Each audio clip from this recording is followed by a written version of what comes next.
Hello and welcome back to the Reapers. Today we're in our beloved Ka-50 and we're going over the advanced PVI-800. So the PVI-800 in terms of interface is what I'm squaring off here with my mouse cursor. Now that's not to be confused with the Abris system here. Now we've already done what I'd call a basic navigation tutorial using the Abris system in conjunction with the PVI-800. It was about 30 minutes, and today we're looking at the first advanced tutorial of the PVI-800. Later on we will do advanced videos of the Abris, but today is the PVI-800. So the first thing I should say the format of this video is I haven't had time to sit down and learn this, so I'm going to represent the layperson and Charlotte is going to be the teacher. The first thing I'd like to know, Charlotte, is what's the difference between the PVI, or what roles do these two things play? What's the difference between the PVI-800 and the Abris system, please? So the PVI-800 primarily is an INU, an inertial navigation unit. I do think it also uses Doppler data to make it more accurate, while the Abris is a satellite-based system. The PVI-800 can actually interfere with your autopilot systems and allow you to automatically fly along routes, while the Abris is purely information. Roger. This is a bit of a silly question and probably don't have an answer, but do you think the Abris was added at some point, or do you think this helicopter was built around both systems? If I'd have to guess, I'd say the Abris may have been added later on, but I can't be sure since I'm not that intimately familiar with the development history. Yeah, that's how it feels to me as well. Right, okay. So, do we want to get started on the controls of the PVI-800? If you look at the numpad, the numbers themselves are pretty self-explanatory. You generally use them to input coordinates and such. What you will see is the 1 and the 0 have a minus and a plus related to them. So that's for inputting basically which hemisphere you're in before you're inputting coordinates. The enter and reset buttons are also pretty simple. So if you input a waypoint, you'll press enter to save that, while a reset will just delete what you just inputted and just reset it to the previous settings. Yeah. So if you already had a waypoint in there and you start punching different coordinates over that and then press reset, it's just going to go back. Okay. The waypoint button is generally used for way and steer points, so that's what you're going to use for channel navigation. You can input 6 waypoints into the PVI. The fixed points are for INU updates, so those would generally be things you can easily recognize, like, I don't know, river crossings or very recognizable buildings, something like that, which you can use to align the INU in flight. Airfield, by the way, fixed points you can have up to 4.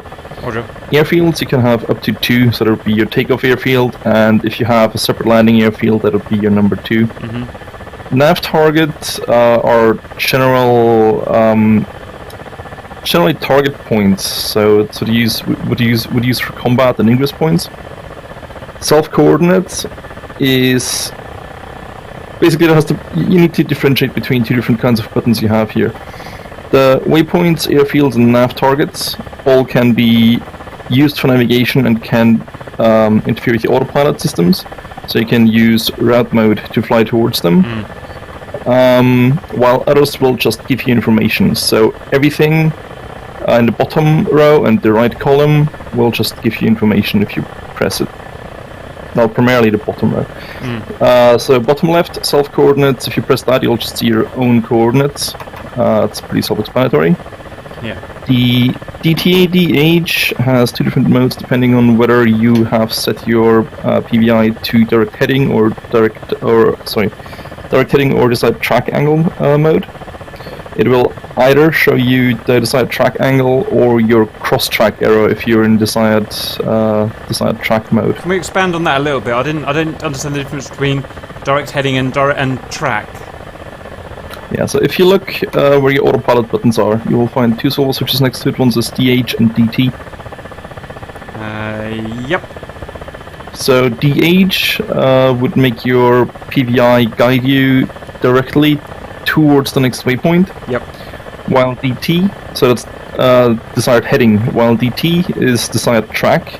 Yep. So that would keep you on the track between waypoints. Yeah. So it wouldn't fly directly towards the next waypoint, it would fly you back on the track and then to the waypoint. I can actually ever so quickly show that to the people at home. If you see, there's our 3 waypoints we've set up on the mission editor.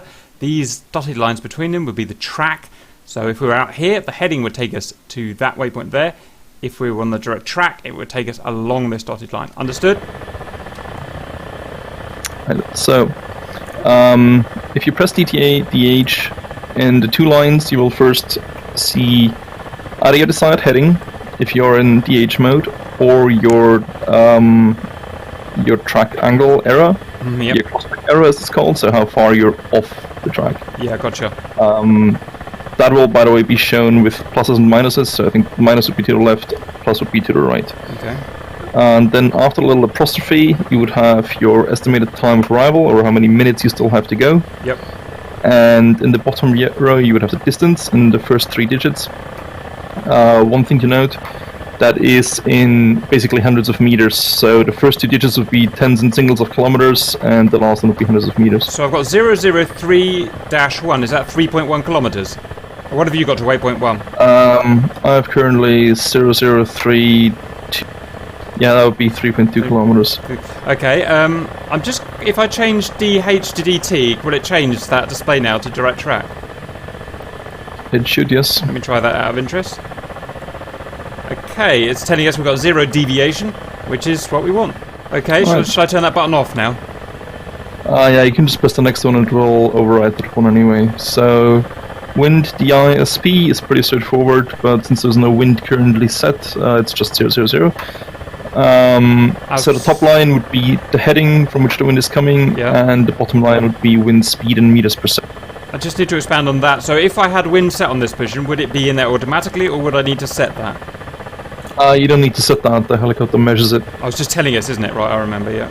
So the next button over, T-head, stands for true heading, time and distance. That relates to the final waypoint in the route. So, again, you know, the first 3 digits in the top row would be your true heading towards that point. Then how long you're still gonna take to get there, and lastly the distance to that final point in the bottom. At the very bottom right, heading RA target. Sorry, what's that for? Why do I want to know that? The true heading of the last if you're flying in waypoint. flight plan, the heading I would say is less important, but what is certainly interesting is the time towards the last waypoint, so you can estimate how long it's going to take you to get there, Okay, roger. and how far you still have to fly roughly before you're done. Okay. At the very bottom right, that is very similar, except it just relates to the next waypoint. So you have the heading in the top left, the range in the bottom, and the time, I think, in the top right. Or is that just decimals? Give me a second. Oh yeah, that's just decimals, I think, of the... Yeah, it's just heading decimals. actually. Roger that. Yeah, that's fine. Right, if we move further up, initial points, it's just the coordinates from where you took off. That's where you started your... Is that the same as self-coordinate out of interest? Let's have a look. It is. It's the same as our current... Should Yeah. be in the beginning, yes, but not the entire time. Is there any use you can think of that? For RTB maybe, or... Yeah, or also, you know, as long as your nav system is reasonably well aligned, you could basically find the exact point where you parked as well, even, not just your airbase. Roger. The 3 buttons above that, from what I personally can tell so far, are not actually implemented. So INU norm would be a normal alignment, which takes a couple minutes. INU PREC is a precise alignment, which takes about 30 minutes, but should be super accurate. And the INU rerun is in-flight alignment. That is definitely not functional. Yeah. Yes. What I remember of the cold start of this, you don't need to run an alignment, I thought. No, it will automatically run an alignment once you flip up the K-041 switch above the engine cutoff valves on the left side. Yeah, I remember. Okay. Which takes, I think, about 2 to 3 minutes. That sort of also catches some people out when they take off and they can't get their speed up on their HUD. That's because the alignment's not fully done yet. Also, this will prevent you from properly using auto hover or I think red mode as well. Right, so that's actually an important thing to say. So, okay, memorize that, humans. Okay, that's fine. I'm going to quickly run over these for my own thing. Self-coordinate, that is where we are now. The direct track or direct heading, depending on which option we've got there, to the next waypoint in the chain, in this case waypoint 1. and distance there, time there, and the thingy there, the true heading. Yes. Next we've got the wind, true heading, true speed, but we've got none on today. Next we've got the end of our... Would I describe it as the end of our route? Yeah, final waypoint. Final waypoint, true heading and times, but obviously we've got no timings at the moment. Next is the heading, true heading of the waypoint 1 with decimals, and we've got the distance again. We've got our initial point, which is where we started, which is the same as our self point, and then we've got 3 INU alignment options. Beautiful. Yes. How you start for Cap? I've tried doing an alignment manually, but from all I can see, these buttons actually all don't function. Roger. I would say the next thing would be the master modes, which is the black knob underneath. Right, so the one that's currently operational, yeah? Exactly. So when you start up the aircraft, it'll obviously be in the off position, which is fairly self-explanatory. The check position is if you want to look at data that is saved in the PVI without changing your currently selected waypoints. So, for example, you're sitting in a route mode, which obviously takes control of your autopilots and flies it there automatically, and you don't want to change waypoint to, I don't know, 5 out of 2, for example. But you do want to look at the coordinates, want to make sure they're correct, then you just flip it to check, and you can look at it without actually changing any settings. Cool. Edit, as the name suggests, is what's used for editing waypoints, inputting new stuff.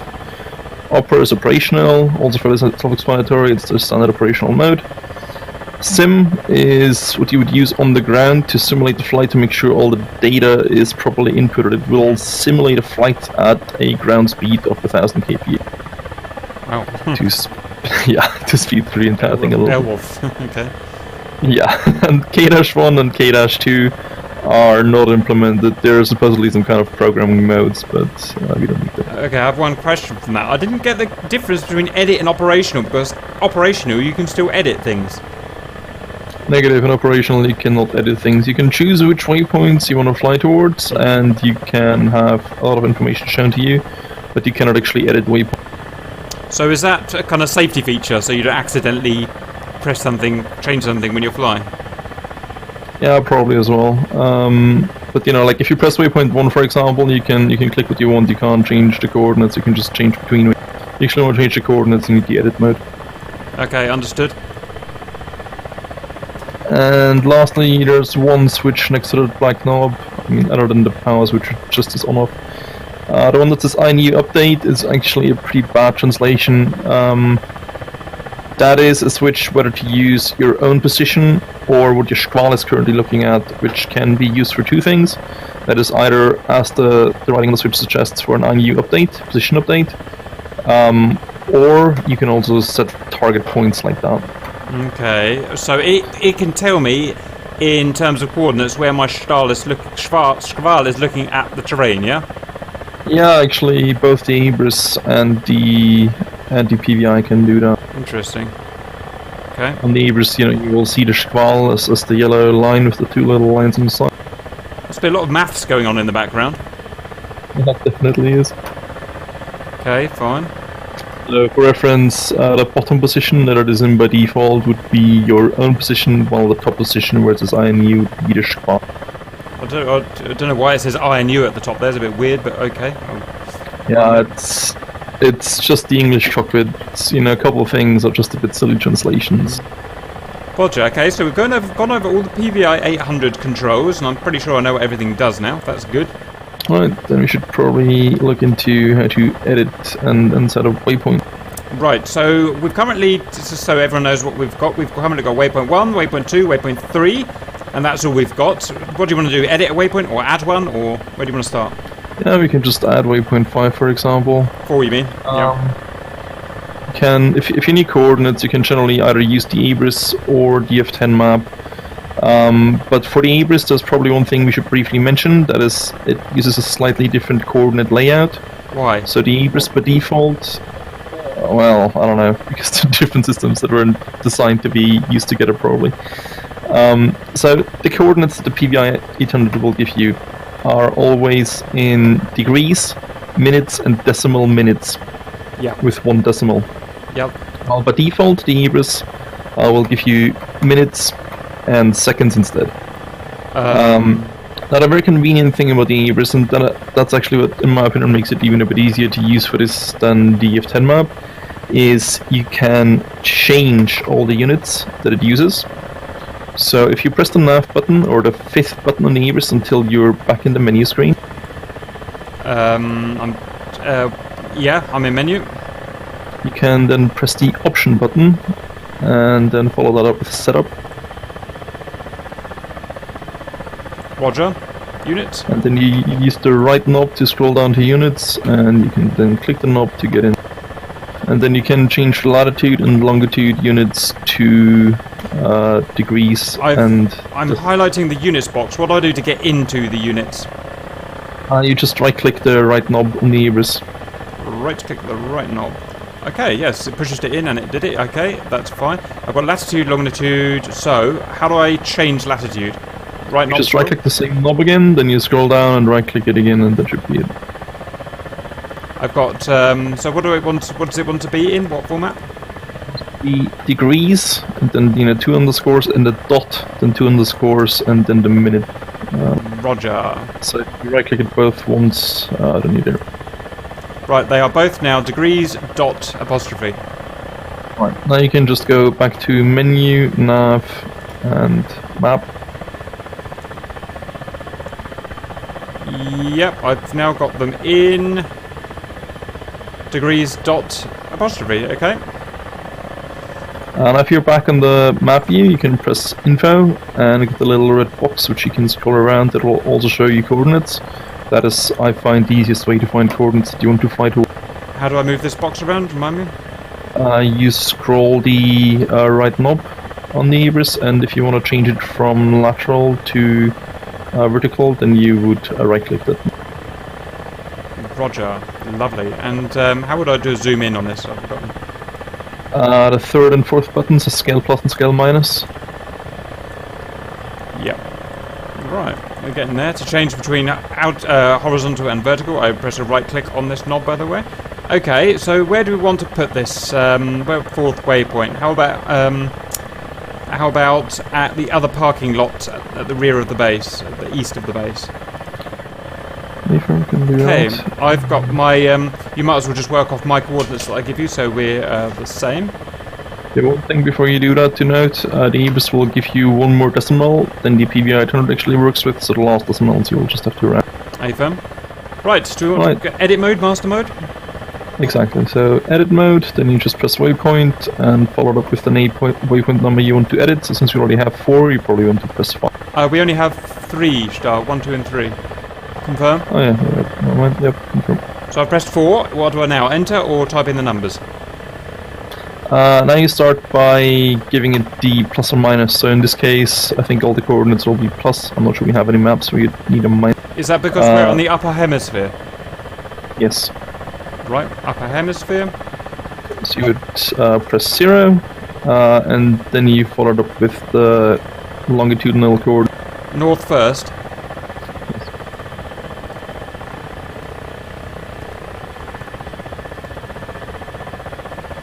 Okay, do I press enter after the northing?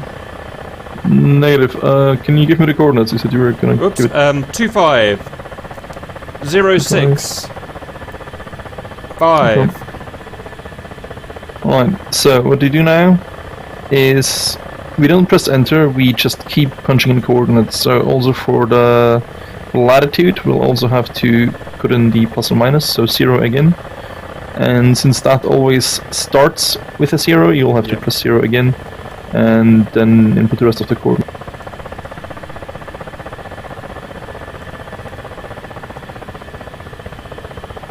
Okay, I've got to the end. What are the coordinates? Sorry, 0, 5, 6 2 2 0 5. 2 0 5. Alright. Now you press enter, and you should see the coordinates go away. You can just switch it back to operational, and if you now press waypoint and 5, you should get that. Okay, I now have waypoint 4, and it's as I wanted, yeah. Now, interestingly, it's not on the Abris, it's not on the route, on the Abris. Negative. That is because those two systems really don't interact. There's only one little cross-section of those two things, and that'll be the data link. Everything else is completely separate. Right, so I've got no way of visualizing this waypoint 4 on the screen. Okay, that's fine.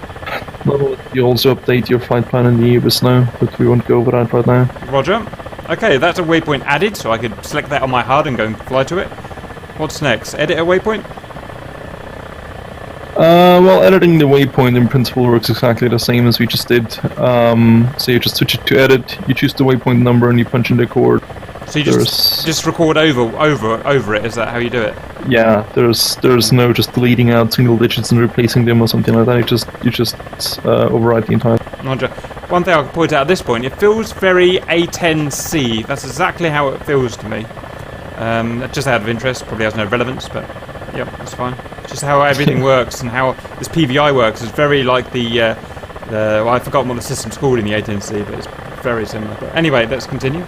TAD, I think, is what you're talking about. No, not the TAD. It's in the A10C you get the TAD, which is like a bit like the Abris, except it is very much more connected to the what is the equivalent of the PVI-800, which is called a CDU. So you get CDU in I know I'm diverging here, which is very similar to this PVI, how it works, its function, even its layout almost. And then you get the TAD, which is like the Abris, except they are linked, so you update one and you update the other almost automatically. It's just something I spotted along the way. Anyway, let's carry on. Viewers don't want to know about that. Yeah. Right, so now you've got waypoints. How do you actually set up a flight plan, and why a flight plan is important? The thing about the Ka-50 is you can use route mode to fly entire flight plans for you if you feel like it. So it will automatically keep you either on the track between waypoints or fly you towards waypoints depending on your DH or DT setting. Obviously, if you're following an entire flight plan, you should be pretty much on track the entire time. One little difference to note, if you have the DT settings that are side track setting, it will actually deviate off the course shortly before you reach one waypoint to get you on track for the next track already. Yeah. Otherwise, it'd be impossible to keep on the track. Yeah. Yeah, well, the DH will basically just stupidly fly you to the waypoint and then align you to the next thing, so that will make you overshoot a little. And we should also say why the direct track is important. Well, if you were in a combat zone and there was a no-fly zone you had to avoid, then you would be important that you would keep on that exact track line, so you didn't go into the no-fly zone by accident by a few hundred meters. Absolutely. So for this, you will have to actually make all your waypoints into a flight plan. If this is set on a mission editor, it should by default be a flight plan. If you're manually setting up your waypoints, they will just be a set of single waypoints that aren't connected. So the nice thing is you can actually connect these waypoints in any order you want, so it doesn't matter in which order you program them in. You can, I don't know, make a flight plan in the order 2, 5, 3, 4, 1 or whatever. It really doesn't matter at all. How do we actually program a waypoint? A flight plan. First of all, you'll have to deselect whatever waypoint you have, so just press the waypoint button. Roger. Then you reselect this, and you select the first waypoint in the route that you want to fly. So just to confirm, I want my waypoint button pressed. Yes, but you want to deselect it first. Yep, that's fine. And now press waypoint 1, was that the number 1 key? Can be. If you want to start with waypoint 5, waypoint 4, you can start with waypoint 4, it doesn't matter. Yeah, let's go the other way around, let's go forward. So I'm pressed 4, and it's come up with the waypoint 4. Alright, now you press enter. Well then you press the next waypoint in line, so if you're going backwards, you press 3, enter, then 2, enter, 1, enter. Done. And then you just deselect the waypoint button again. Roger. And then press the waypoint button again, select your last waypoint, and we should now be able to fly the route in reverse. Select the last waypoint, so is that 1 now? Well, I mean, you want to start, obviously, your route with the first waypoint in the route. Since we're doing it in reverse right now, yes, you want to choose the last. Sorry, I didn't... What waypoint are we selecting now? The one at the end of the route? Or the beginning of the route? The one at the beginning of the route. Right, so that's 4. But, you know, this is Waypoint 4. Okay, I've pressed waypoint and selected 4, but there's no indication anywhere. It's not telling me anywhere that I've created a route. It's not telling me that I've flight planned, you know what I mean? It's not telling me I've got a flight plan named anything, or... No, it doesn't really tell you that, no. Okay, so we're just got to take it for granted that it has indeed created the route for us. Well, you can always test it out if you want, you know, just take off, put it in a route mode, and just let it do its thing. Okay. And you should automatically be following all those waypoints. Okay, let's carry on from where we were. I've currently got waypoint 4 selected and I've got the waypoint button pressed. Well, that is the flight plan already set up. You're in principle now ready to take off, put her in route mode, and just... Roger. To do that flying, do we have to have the waypoint button pressed? Yes. So you need to choose the first waypoint to fly towards. Yeah, sure. Okay. Other than that, it should jump through the waypoints automatically in the order that you set in your flight plan. Affirm. Just out of curiosity, I'm going to show the people the key we need for route mode, which is the R key. Okay. What's next on the agenda? Alright, so one thing to note, by the way, editing waypoints works not only for waypoints but also for airfields and nav target. But setting up flight plans only works for waypoints. So that's one thing to differentiate. Roger. Now, next, target points. There's 3 different ways of setting them. One we already went over. It's the edit mode, and just punching in the coordinates directly. But there are also 2 alternatives. And for that, we should probably quickly talk about it and then actually take off and try it out. Roger. We will need one more button for that, by the way, which is the uncage squall button. Yeah, roger. By default, that should be the O key on the keyboard. Yep. So there's 2 different main ways of doing this on the fly, and you're gonna choose which one you want to use with the switch next to the master mode knob, which says, you know, in the English cockpit INU or update. If you flip it down to update, that is your own position. And, you know, if you flip it up to INU, it'll be using the squall. Yep, so you could say INU is a bit like target, isn't it? It's what your squall is pointing at. Yes. In the Russian version, it also says, like, I don't know, I-251 or something, whatever the designation of the squall is. It's just, you know, the English cockpit's not that well translated in some regards. So, what you want to do this is you select any target point, so that you can have 10 of those, by the way, while you're in the edit mode. So everything that relates to setting up new target points is to be done in the edit. So switch to edit point, press Nav Target, and then press 1, for example. Now, if you take off and fly around, you can then press your squall uncage button. And actually, you can do it on the ground right now as well. You should see it suddenly shows coordinates. And those coordinates are your own coordinates when you press the uncage button. Alright. If you now want to save this as a new nav target, you just press the enter button. And you can then, you know, like press number 2 to set the next nav target and do the same thing all over again. Press uncage, press enter to save, and so forth. And you can set 10 of those. Now let me have a little play. So I'm going to go to edit, I'm going to go to INU, I'm going to click nav target, was that right? Yep. Okay. No, you're not going to go to INU. INU will be squall. Update is on position. Oh, I got confused. Right, so let's try that again. So I'm going to go to edit, I'm going to keep in the update, and was it nav target? Yes. Okay, I've got that, and I've got my Schwal uncaged, but I've got no numbers being shown on my PVI. You don't want your squall uncaged, actually. It also won't uncage your squall when you actually do this correct. So just recage that, press the reset button. Roger, everything's turned back to standard. So can I confirm you're in edit and update, and you have a nav target selected?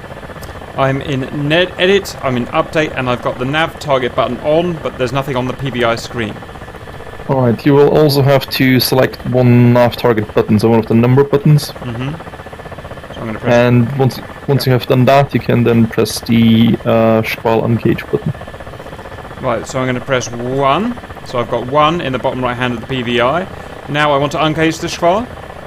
Yes. But one thing I don't understand is the flippy up switch should be in INU at the top to take the Schval coordinates, as we discussed earlier. But you aren't using Schval coordinates. You're just using the Schval uncage button. It's not just a Schval uncage button. It's also used for designation. Okay. And in this case, you're designating your own position.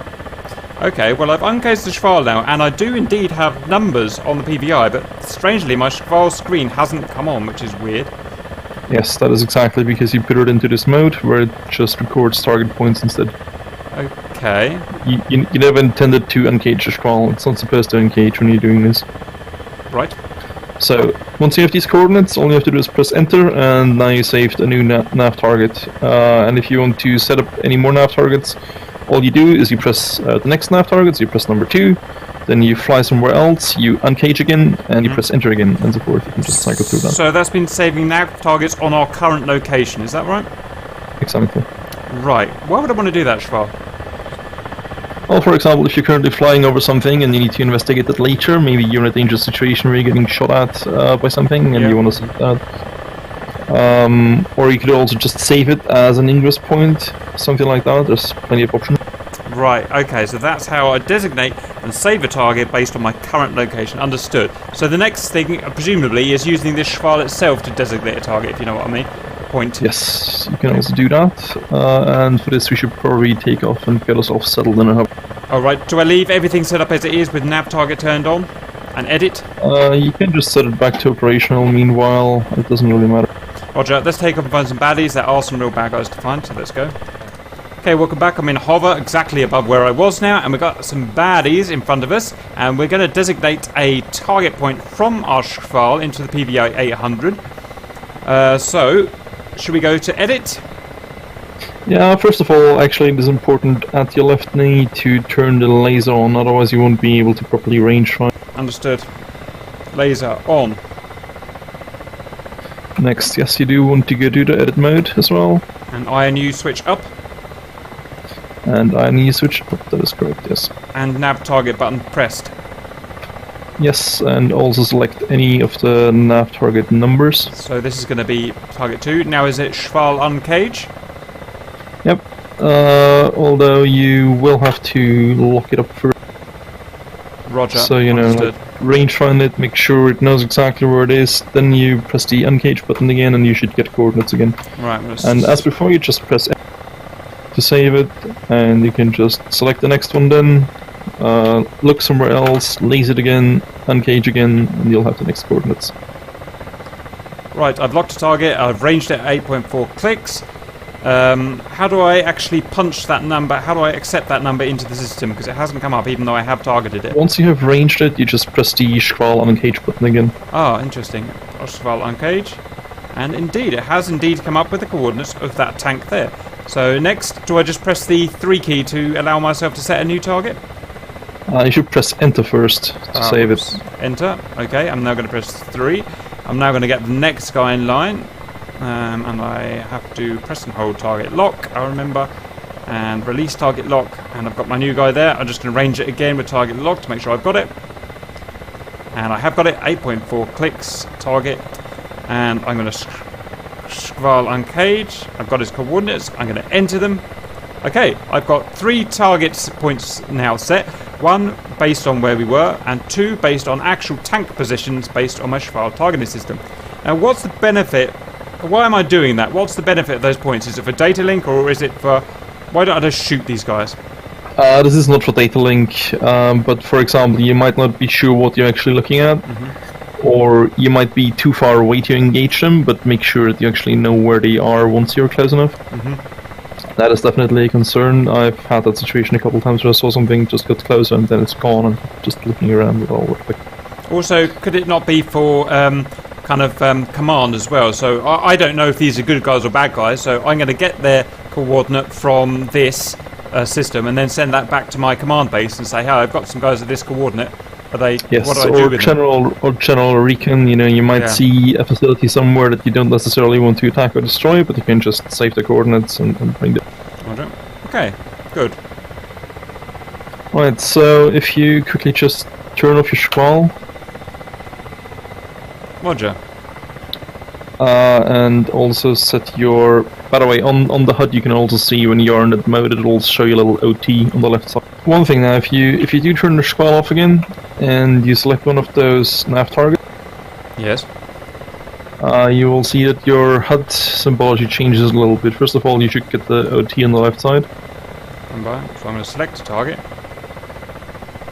I'm not getting this OT shot. So I've selected one of the targets on the PVI-800. It has indeed come up with the coordinates. But Are you in operational? oh, no, I'm not. I was in edit. Right, let's try that again. Interestingly, when I'm in operational and I click on the nav... Oh, it's okay. It's okay.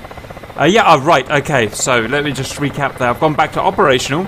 I've ensured that Nav Target is turned on. Note when you change master modes here, it turns itself off. Then I've clicked the target, and I wanted the first tank, which is target 2. And we've now got an OT, whatever that means, on the HUD. Understood? Yeah, that means you currently have a target point selected on your PVI. Yep. So at the bottom of the HUD, you will see a range in kilometers to that target. Yeah, I got it. Also, on top, the heading strip you will see has now been replaced with basically a relative heading strip. So Yeah. how far away are you from the nav target in terms of heading? Yeah, Ethan. You will also see, if you turn left and right, if you're within 30 degrees in any directions, it will show you 30 degrees. If you go beyond that, it will change the scale to plus or minus 180 degrees. Ethan.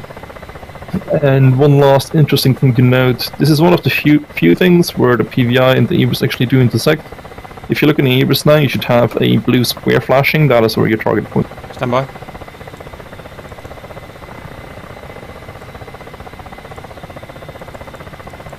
Yes, I do. So, the Abris is showing where that target point is. That's interesting.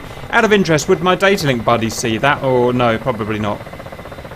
I don't think so, no. Roger. That's useful. Yep. And I could have a bunch of them scattered about the mountains then, couldn't I? Yeah, you could. Well, that's basically nav targets and how they work. Lovely. That basically just leaves us with INU corrections in flight. INU corrections in flight. Now, what does that mean? Are you talking realignment? Yes. So the INU is the inertial navigation unit that the PVI uses. And again, there are two ways of doing this. It's actually kind of similar to setting up nav targets and all. Roger. So first, what you'd have to do, you'd have to set up fixed points. You can either do that in the mission editor, or you can do that, manually. So you could put it over a dam, or a little pond. Anything that's recognizable, river crossings, very peculiar buildings, little islands, anything like that you can visually recognize. I need to cut in. The reason why we're doing this is INS systems, they're gyro based, and they can become inaccurate just through normal use. They can decalibrate themselves, and so what we're talking about realignment is a method of recalibrating it to a known point on the land, so they're recalibrated to the terrain. Now, am I right in saying the Ka-50 does not have decalibration models? As far as I'm aware, it does not. I mean, the manual does state that it can drift up to 4 kilometers per hour, but from what I've seen so far, it does not actually seem to do that. Roger. Now, we're going to carry on as if it were a thing, for realism's sake, and maybe it will become a thing one day, and some aircraft in DCS do have INS navigation drift modelled. Okay, I just had to explain why we would actually want to do this, but carry on. For recalibration of your INU, you use fixed points. You can have up to 4 fixed points saved in your helicopter. That is the button directly underneath waypoints, by the way, on the PVI. Yeah. So just we find ourselves a location that is really recognizable. So it could be, I don't know, like the end of the runway, or just this little crescent-shaped peninsula. You could take a tip of that, something like that. There's a little roundabout just over. There's a roundabout I put a mark on F10. You see that roundabout? I think I know what you mean. It's just south of the airfield, right? No, I've actually gone for the one just. I've gone for the one just east there. So I see that as well. Right. Okay, so that will be our recalibrate. We'll set ourselves in the middle of that, whatever that is, that roundabout, and that will be our recalibration point. Do you need me to read out the map coordinates from this? Or? I have it on my Abris. Roger. Let me go and have a look on my Abris. If you put the coordinates if you want. No, I want to show finding it myself. I'm going to need to zoom in. I see it. I'm just scrolling to it.